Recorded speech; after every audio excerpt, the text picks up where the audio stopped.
미국 정부가 국제사회에서 대북 제재 이행을 촉구하고 중국과 러시아의 비협조적 태도를 문제 삼고 있지만 미국 정부도 제재 집행에 소극적이라고 미국 내 전문가들이 지적했습니다. 전문가들은 새 제재를 가하는 것 못지않게 기존 제재 구멍을 메우는 것도 중요하다면서 미국의 독자 제재 이행 등 제재 집행을 강화해야 중국 또 러시아의 대북 제재 방해를 막아낼 수 있을 것이라고 지적했습니다.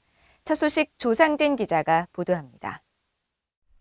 유엔 대북제재위원회 전문가 패널을 지낸 노트르담 대학교 크록 국제평화연구소의 조지 로페스 명예교수는 VOA에 전임 트럼프 행정부가 집권 초기 구축한 강력한 제재망을 스스로 허문 것을 실책으로 지적했습니다. 트럼프 대통령이 김정은과의 개인적 외교를 이유로 유엔 안보리 결의에 명백히 위배되는 북한의 단거리 탄도미사일 실험을 안보리에 상정하지 않았고 북한의 원유 수입 증가와 재래식 무기 거래 관련 위반, 불법 금융활동 등을 느슨하게 처리했다는 지적입니다. 그러면서 가장 최근 2개의 유엔 대북제재위 전문가 패널 보고서를 보면 기존 제재의 누수와 새롭게 발견된 위반 사항, 새 제재 회피 방법 등으로 인해 북한에 새로운 제재를 가할 여지가 매우 많다는 증거는 충분하다고 말했습니다.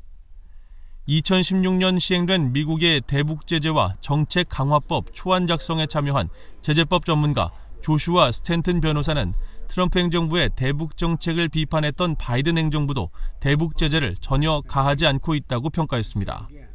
그러면서 특히 북한과 제3국 제재 위반자를 제재 대상으로 지정하도록 한 미국의 제재법을 바이든 행정부가 무시하고 있다면서 미국이 독자 제재법을 이행하지 않는다면 중국과 러시아가 유엔에서 미국을 방해하는 것을 비판할 방법이 없다고 우려했습니다. 백악관 국가안보회의 비확산 생화학방어 선임국장을 지낸 앤서니 루지에로 민주주의수호재단 선임연구원도 북한의 제재 회피와 국제사회의 느슨한 제재 이행을 외부 책임으로 돌리기 전에 지난해 12월 이후 새 대북 제재를 부과하지 않고 있는 미국부터 제재 이행에 적극 나서야 한다고 지적했습니다. 그러면서 미국과 유엔이 비효율적 제재 이행 관행을 극복하고 장기간 축적된 정보와 현행 제재 수단을 적극 활용할 경우 북한의 자금줄과 특정 국가들의 조력 행위를 한 번에 차단할 수 있을 것이라고 강조했습니다.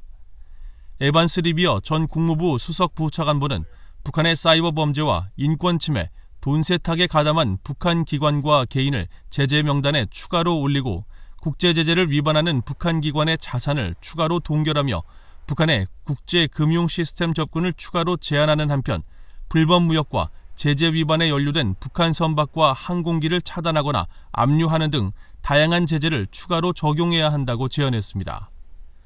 로버트 매닝 애틀랜틱 카운슬 선임연구원은 새로운 신규 제재를 입안하는 것도 효과적이지만 트럼프 행정부 초기 대폭 강화됐던 현행 제재 이행에 초점을 맞추는 것이 훨씬 더 효과적일 수 있다면서 추가 제재 대신 기존 미국의 독자 제재 이행 강화 필요성을 주문했습니다. VOA 뉴스 조상진입니다.